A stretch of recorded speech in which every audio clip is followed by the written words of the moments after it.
ఆమె 3 సార్లు మంత్రిగా చేశారు, ఆయన 2 సార్లు మంత్రిగా చేశారు.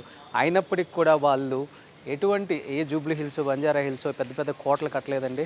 అంటే వాళ్ళు కష్టపడి కట్టుకున్న ఆ ఇంట్లోనే ఇప్పటి వరకు కూడా ఉంటున్నారు.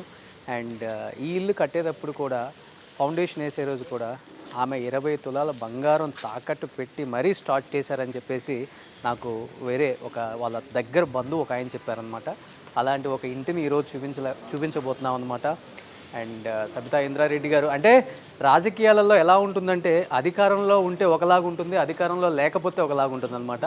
బట్ ఈమె మటుకు ఎప్పుడు దానికి భిన్నంగా ఉంటారు. అధికారంలో ఉన్నా అధికారంలో లేకపోయినా కానీ ఎప్పుడు కార్యకర్తలతో ఆమె అభిమానులతో ఇల్లు అయితే కిక్కిరిసిపోతుంది. ఒకసారి చూడండి, ఎక్కడ చూసినా కానీ బయట లోపల ఇటు లోపల ప్రతి చోట కూడా సబితమ్మ కోసం వచ్చేవాళ్ళు, సబితమ్మ ప్రేమ కోసం వచ్చేవాళ్ళు, సబితమ్మ అధికారంలో ఉన్న